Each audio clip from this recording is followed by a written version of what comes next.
चलती ट्रेन के नीचे आते आते बचे। उस दिन युवराज सिंह लोडेड पिस्तौल लेके कपिल देव को मारने चले गए।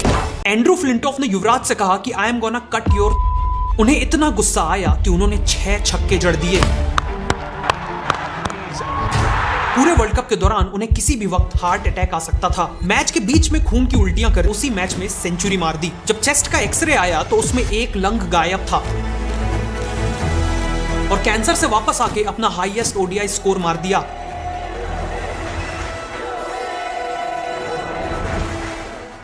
कहानी की शुरुआत होती है युवराज सिंह नहीं बल्कि उनके फादर योगराज सिंह से। योगराज सिंह का बर्थ पंजाब में एक जाट सिख फैमिली में हुआ, जहां उनकी प्राइड, उनकी इज्जत ही उनका सब कुछ था। 13-14 साल की उम्र में उन्होंने स्कूल में एक बेहतरीन बाउंसर डाली, जिससे पंजाब डोमेस्टिक सर्किट में तेजी से अपना नाम बनाया और 1977 में केवल 19 साल की उम्र में वो इंडिया अंडर 19 टीम के लिए सिलेक्ट हो गए। 2 साल बाद बोर्ड प्रेसिडेंट्स 11 वर्सेस पाकिस्तान के एक मैच में उन्होंने केवल 29 रन देके 3 विकेट्स लिए, जिसमें जावेद मियांदाद और वसीम रजा के विकेट्स शामिल थे। उनके एग्रेसिव बॉलिंग एक्शन और गेम के लिए पैशन को देखते हुए उन्हें शेर नाम से बुलाया जाने लगा। लगातार अच्छी परफॉर्मेंस के चलते फाइनली दिसंबर 1980 में उनका सिलेक्शन हुआ इंडियन टीम में और एक टेस्ट मैच भी खेला, जिसमें अपने एक लौते टेस्ट विकेट के तौर पे उन्होंने जॉन राइट का विकेट लिया। लेकिन उस समय योगराज को कोई आइडिया नहीं था कि इंडियन जर्सी में ये उनका आखिरी मैच होने वाला है। इंडिया के लिए 6 ओडीआईज और एक टेस्ट मिला के उन्होंने कुल 5 विकेट्स लिए थे। इसी दौरान उनके फादर काफी बीमार पड़ गए। योगराज की बॉडी को इंजरीज ने जकड़ ली, जिसके चलते उन्हें पहले पंजाब स्टेट टीम और फिर नॉर्थ जोन की टीम से भी ड्रॉप कर दिया गया। उस वक्त कपिल देव नॉर्थ जोन के कैप्टन। ऐसे में योगराज ने अपनी परफॉर्मेंस और अपनी किस्मत को इग्नोर करते हुए पूरा ब्लेम कैप्टन कपिल देव और सिलेक्टर बिशन सिंह बेदी पे डाल दिया।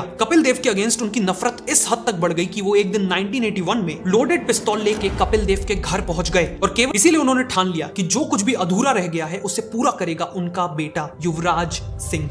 युवराज सिंह का बर्थ 12 दिसंबर 1981 में हुआ। बचपन से ही उन्हें पसंद थी फिजिकल एक्टिविटी, स्पोर्ट्स और आउटडोर्स रहना। पढ़ाई लिखाई से दूर दूर तक नाता नहीं था। मार्क्स इंप्रूव कराने के लिए मदर ने कई स्कूल बदले, लेकिन कोई फायदा नहीं हुआ। फाइनली युवराज ने यूवी को पटियाला के यादविंद्र पब्लिक स्कूल में डाल दिया। यहाँ युवराज को प्यार हुआ क्रिकेट नहीं, टेनिस से। वो हर दिन घंटों प्रैक्टिस करते थे और लेजेंडरी बोरिस बेकर जैसे बनना चाहते थे। इनफैक्ट बेकर को कॉपी करते हुए उन्होंने एक मैच में फ्रस्ट्रेट होकर अपने 2100 रुपए के रैकेट को स्मैश कर दिया। उनके फादर ने उसी दिन उनकी टेनिस ट्रेनिंग हमेशा के लिए रुकवा दी। टेनिस के बाद यूवी ने स्केटिंग चुनी और चंडीगढ़ के सेक्टर 10 रिंक में हफ्ते के 6 दिन प्रैक्टिस करने लगे। वो अंडर 14 नेशनल्स के लिए क्वालिफाई कर गए और 50 लैप्स की रेस में फर्स्ट पोजीशन हासिल करके उन्होंने गोल्ड मेडल जीता। जब कार में यूवी ने अपने फादर को मेडल्स दिखाए तो योगराज ने उनका मेडल और स्केट्स दोनों गाड़ी से बाहर फेंक दिए और कहा कि आज से तू क्रिकेट खेलेगा, ना कि ये लड़कियों का स्पोर्ट। अगर क्रिकेट नहीं खेलेगा तो मैं तेरे पैर तोड़ दूंगा। यूवी की पसंद की हर चीज एक एक करके साइड होती गई, क्योंकि योगराज के मन में यूवी के लिए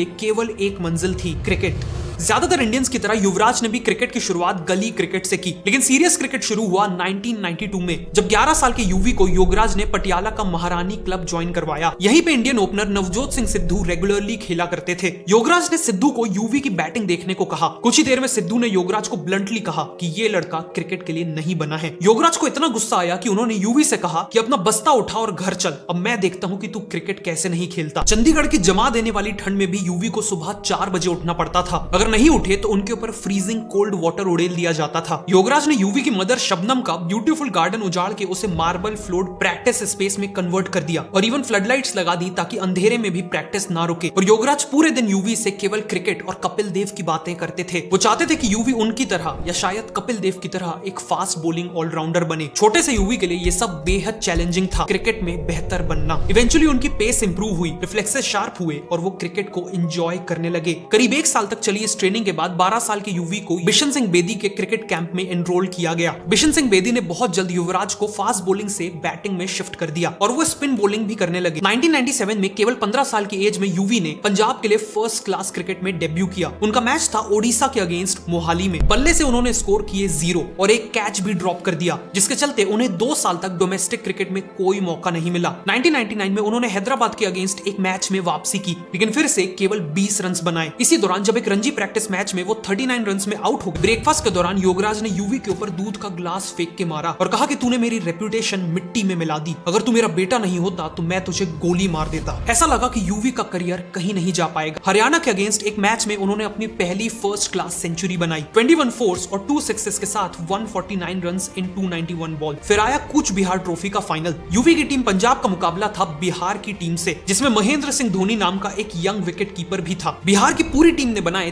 357 रन्स, तो वहीं यूवी ने अकेले ही बना डाले 358। क्रिकेटिंग वर्ल्ड में यूवी का नाम होने लगा और इस परफॉर्मेंस के चलते उन्हें इंडिया की अंडर 19 वर्ल्ड कप टीम में जगह मिल गई। ऑस्ट्रेलिया के अगेंस्ट सेमीफाइनल में उन्होंने केवल 25 बॉल्स में 58 रन्स जड़ के इंडिया को फाइनल्स में पहुंचाया। फाइनल्स में इंडिया ने श्रीलंका को 178 रन्स में ही ऑल आउट कर दिया और अंडर 19 वर्ल्ड कप जीत लिया और इस जीत के हीरो और प्लेयर ऑफ द टूर्नामेंट बने युवराज सिंह। उनके स्टैट्स 203 रन्स और 12 विकेट। तो वहीं इंडिया की मेन टीम कोलैप्स हो रही थी एक के बाद एक सामने आने वाले मैच फिक्सिंग स्कैंडल से। जो फैंस पहले क्रिकेट की पूजा करते थे अब उन्हें हर ड्रॉप कैच, हर लूज बॉल और कोई भी हारा हुआ मैच फिक्स्ड लग रहा था। इसीलिए सबसे पहले उन्होंने मई 2000 में नेशनल क्रिकेट एकेडमी को खोला, जिसका पर्पस था नए यंग टैलेंट को आइडेंटिफाई करके उन्हें वर्ल्ड क्लास फैसिलिटी में ट्रेनिंग देना। जहीर खान, गौतम गंभीर, मोहम्मद कैफ और हरभजन सिंह जैसे कई अपकमिंग प्लेयर्स के साथ यूवी को भी फर्स्ट बैच में चुना गया। इसके बाद बीसीसीआई ने इंडिया का नया कप्तान बनाया सौरव गांगुली और इसी के चलते सितंबर 2000 में यूवी को कॉल आया इंडियन टीम से। केवल 18 साल की उम्र में यूवी इंडियन टीम में सिलेक्ट हो चुके थे। नायरोबी में होने वाली आईसीसी नॉकआउट ट्रॉफी के लिए अपने फादर की ब्रूटैलिटी सही थी। इंटरनेशनल क्रिकेट में उनका दूसरा ही मैच ऑस्ट्रेलिया के अगेंस्ट था। यूवी 4 नंबर पे बैटिंग करने उतरे और मैग्रा और ब्रेटली जैसे दिग्गज बॉलर्स को फेस करते हुए 84 रन्स बनाए, फिर एक डाइविंग कैच और एक डायरेक्ट रन आउट भी किया। पूरे इंडिया में अब युवराज का नाम होने लगा। क्रिकेट से अपनी पहली मेजर कमाई से उन्होंने अपनी मदर शबनम के लिए एक घर खरीदा ताकि वो उन्हें योगराज के कंट्रोल से निकाल सके। इंडिया 146 रन्स पे 5 विकेट्स डाउन था और जीत की कोई उम्मीद नहीं थी कि तभी यूवी और मोहम्मद कैफ ने क्रिकेट हिस्ट्री की one of the greatest partnerships रची और इंडिया वो मैच जीत गया। इसी मैच के बाद दादा ने अपनी शर्ट निकाल के सेलिब्रेट किया और फिर से 2003 के वर्ल्ड कप में कंसिस्टेंट परफॉर्मेंस देके उन्होंने इंडिया को फाइनल्स तक पहुंचाने में अहम रोल निभाया था और 2004 में उन्होंने अपनी पहली टेस्ट सेंचुरी भी मारी। लेकिन फिर आया 2007 का T20 वर्ल्ड कप, एक ऐसा टूर्नामेंट जो उन्हें वर्ल्ड क्रिकेट के इतिहास में अमर बना देने वाला था। वो उस समय इंडियन ओडीआई टीम के वाइस कैप्टन थे, इसीलिए जब सीनियर्स ने T20 वर्ल्ड कप खेलने से मना कर दिया तो सभी को लगा कि T20 का कैप्टन युवराज को ही बनाया जाएगा, लेकिन कैप्टन MS धोनी को बनाया गया। 2022 के एक इंटरव्यू में उन्होंने बताया कि कैप्टन तो वही बनने वाले थे, लेकिन फिर Greg Chappell versus senior players की कंट्रोवर्सी हुई जिसमें यूवी ने कोच नहीं बल्कि अपने सीनियर प्लेयर्स को सपोर्ट किया। कुछ बीसीसीआई ऑफिशियल्स को ये पसंद नहीं आया और उन्होंने कहा कि कैप्टनसी के लिए यूवी को छोड़ के किसी को भी चुन। और इंडिया वर्सेस पाकिस्तान का पहला मैच टाई हो गया हुए। इंडिया ने हर बार स्टंप्स हिट किए और पाकिस्तान ने हर चांस मिस किया। एज अ रिजल्ट इंडिया जीत गया। मतलब टूर्नामेंट में बने रहने के लिए इंडिया को अपने बचे हुए दोनों मैचेस जीतने थे। 19 सितंबर 2007 को इंडिया का सामना हुआ इंग्लैंड से। इंडिया की फर्स्ट बैटिंग थी और माहौल काफी टेंस था और उन्होंने 6 बॉल्स में 14 रन्स जड़ दिए। जब उन्होंने एंड्रू फ्लिंटॉफ के अगेंस्ट 2 बाउंड्रीज मारी तो फ्लिंटॉफ चिढ़ गया और जब यूवी सिंगल लेके दूसरे एंड पहुंचे तो फ्लिंटॉफ ने उन्हें कन्फ्रंट करते हुए कहा I am gonna cut your throat of, जिसके बाद फ्लिंटॉफ ने यूवी के डायरेक्शन में थूक दिया। फाइनली अंपायर्स ने दोनों को रोका। यूवी इतने गुस्से में थे कि वो बस अब हर बॉल को स्टेडियम से बाहर पहुंचाना चाहते थे। 21 साल के रुकी बॉलर स्टुअर्ट ब्रॉड के हाथ में बॉल 1 काउ कॉर्नर पे डली। यूवी ने बल्ला घुमाया और 6, फिर 2nd, 3rd, 4th और 5th बॉल भी बाउंड्री के बाहर लैंड हुई। हर 6 के बाद यूवी ने फ्लिंटॉफ को घूरा और उससे उसकी गलती का एहसास दिलाया थी और ग्राउंड की एनर्जी इलेक्ट्रीफाइंग थी। ब्रॉड ने बचने के लिए 6th ball wide mid on में डाली और यूवी ने इसमें भी 6 मारा। इसी के साथ उन्होंने 6 बॉल्स में 6 छक्के मार के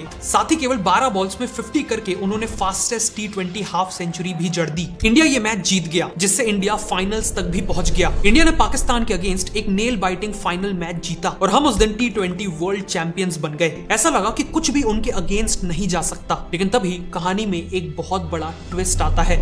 ठीक 2009 की आईसीसी चैंपियंस ट्रॉफी से पहले उनकी फिंगर फ्रैक्चर हो जाती है और उन्हें टूर्नामेंट मिस करना पड़ता है। इससे रिकवर करते ही उनका ऑपोजिट हैंड फ्रैक्चर हो जाता है। फिर 2010 में उन्हें 2 बार डेंगू होता है और फाइनली एक सर्वाइकल डिस्क बल्ज से उनकी नेक लॉक हो जाती है। आईपीएल में वो किंग्स 11 पंजाब के कैप्टन थे और जब उस साल टीम ने वर्स्ट परफॉर्मेंस दी तो उनसे कैप्टनसी छीन ली। 2010 के T20 वर्ल्ड कप में उनकी बुरी परफॉर्मेंस की चर्चा खुलेआम होने लगी। जो युवराज सिंह 2 साल पहले इंडिया के सबसे बड़े मैच विनर थे, उन्हें ओडीआई टीम से ड्रॉप कर दिया गया। लोगों ने सवाल उठाए कि क्या युवराज सिंह का करियर 28 साल की उम्र में ही खत्म हो चुका है। लेट 2010 में यूवी ने अपने कमबैक की लड़ाई शुरू कर दी। रणजी ट्रॉफी और चैलेंजर ट्रॉफी जैसे डोमेस्टिक टूर्नामेंट्स में रन्स, विकेट्स और बेहतरीन फील्डिंग से सबको बता दिया कि उनकी कहानी खत्म नहीं हुई है। फाइनली उन्हें इंडियन ओडीआई टीम में वापस सिलेक्ट कर लिया गया। युवराज के सामने उनकी लाइफ का सबसे बड़ा टूर्नामेंट दस्तक दे रहा था, 2011 ओडीआई वर्ल्ड कप। लेकिन इसी वर्ल्ड कप के दौरान वो एक ऐसी जंग लड़ने वाले थे जिसके सामने उनके सभी पास्ट स्ट्रगल्स छोटे पड़ने वाले थे और वो जंग थी कैंसर के साथ। युवराज को मीडिया स्टिनल सेमिनोमा नाम का एक रेयर कैंसर कैंसर हुआ था, ब्लड कैंसर। और अब यूवी के सामने उनकी लाइफ का सबसे बड़ा टूर्नामेंट दस्तक दे रहा था, 2011 ओडीआई वर्ल्ड कप।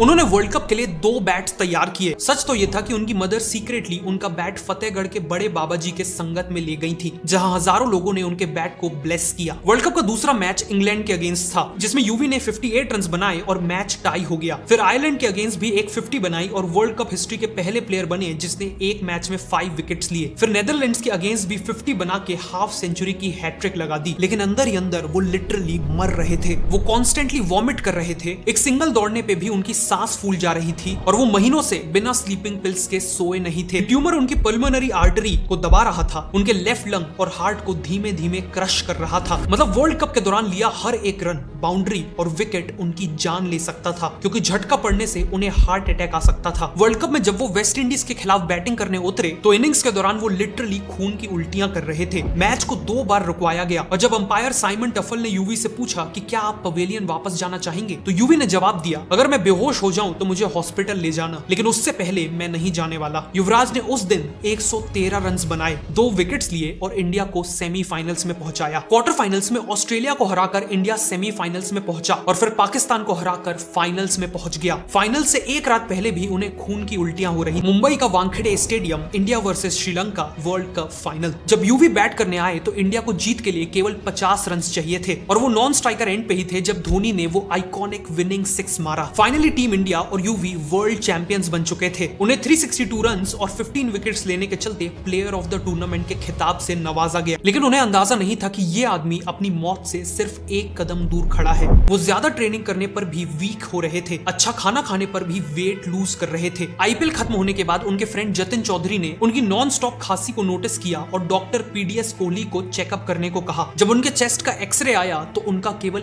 एक ही लंग दिख रहा था, क्योंकि उनके राइट लंग को एक 15x13x11 सेंटीमीटर का ट्यूमर कंप्रेस कर रहा था। डॉक्टर ने कहा कि ये ट्यूमर कैंसरस हो सकता है। आसपास खड़ी फैमिली अपने आंसू नहीं रोक पाई और युवराज को लगा कि उनके नीचे से जमीन खींच ली गई है। डॉक्टर्स ने उन्हें इमीडिएटली क्रिकेट रोकने को कहा, लेकिन इस एडवाइस को इग्नोर करते हुए वो वेस्ट इंडीज में टेस्ट सीरीज खेलने चले गए। लेकिन उनकी हेल्थ इतनी खराब हो गई कि उन्होंने फाइनली क्रिकेट पॉज किया और पब्लिक में बताया कि उन्हें एक एबनॉर्मल ट्यूमर है जिसे ट्रीटमेंट की जरूरत है। युवराज ने डिसाइड किया कि वो यूएस के डॉक्टर लॉरेंस आइनहॉर्न से अपना ट्रीटमेंट करवाएंगे, जिन्होंने कीमोथेरेपी को रिवॉल्यूशनाइज किया था और सर्वाइवल रेट्स को 5% से 95% तक बढ़ाया था। डॉक्टर ने बताया कि उनकी ट्रीटमेंट 3 साइकिल्स में होगी। हर साइकिल 21 डेज तक चलेगी, जिसमें हर हफ्ते लगातार 5 दिनों तक उनकी बॉडी में पावरफुल मेडिसिन इंजेक्ट की जाएंगी, जिसका काम होगा फास्ट ग्रोइंग कैंसर सेल्स को ढूंढना और उन्हें डिस्ट्रॉय करना। फाइनली उनकी कीमोथेरेपी स्टार्ट हुई और मेडिसिन ने केवल उनके ट्यूमर को अटैक नहीं, जैसे स्टमक की लाइनिंग, बोन मैरो और उनके बाल। इन्फ्यूजन स्टार्ट होते ही युवराज नॉशियस फील करते थे, नींद कंप्लीटली उड़ चुकी थी और बाल झड़ने लगे थे। उन्हें ऐसा फील होता था जैसे उनकी स्किन के अंदर नुकीली चीजें चुबाई जा रही। इवेंचुअली यूवी ने वहां मौजूद दूसरे पेशेंट से जान पहचान बनाना चालू कर दिया। जब एक नर्स ने पूछा कि वो कौन सा स्पोर्ट खेलते हैं, तो उन्होंने नर्स को अपने 6 सिक्सेस की वीडियो दिखाई और बोला कि ये बेसबॉल में 6 लगातार होम रन मारने जैसा है। एक के बाद दूसरी और फिर तीसरी साइकिल कंप्लीट हुई और जब फाइनल स्कैन्स आए तो पता चला कि ट्यूमर गायब हो चुका था। ट्रीटमेंट से उनकी बॉडी सूज के 103 केजी की हो गई थी और जो खिलाड़ी पावरफुल सिक्सेस मारता था वो आज अपने पैरों पे खड़ा होना भी मुश्किल पा रहा था। बल्कि 2013 आईपीएल में 14 करोड़ के प्राइस टैग के साथ आईपीएल हिस्ट्री के सबसे एक्सपेंसिव प्लेयर बन गए। फिर 2015 में 16 करोड़ के साथ नया रिकॉर्ड बना दिया और फिर 2017 में 150 रन मार के अपना हाईएस्ट ओडीआई स्कोर भी बना, 11,778 इंटरनेशनल रन्स, 148 विकेट्स और 2 वर्ल्ड कप टाइटल्स के साथ। आज युवराज यूवी कैन फाउंडेशन चलाते हैं, जिसने हजारों कैंसर पेशेंट्स की हेल्प की है। उनके कई बिजनेसेस हैं और साथ ही वो यंग क्रिकेटर्स को मेंटरशिप भी देते हैं। युवराज ने अपनी बुक में लिखा कि जब आप यंग होते हो, कंट्री के लिए खेलना चाहते हो, तो एक छोटी सी इंजरी या सेटबैक आपको परेशान कर देता है। लाइफ की सिंपल चीजें जैसे सांसें लेना, फूड एंजॉय करना, जिन छोटी छोटी चीजों को हम फॉर ग्रांटेड लेते हैं वो प्रेशियस लगने लगती हैं। ये थी कहानी इंडियन क्रिकेट के असली वॉरियर युवराज सिंह की।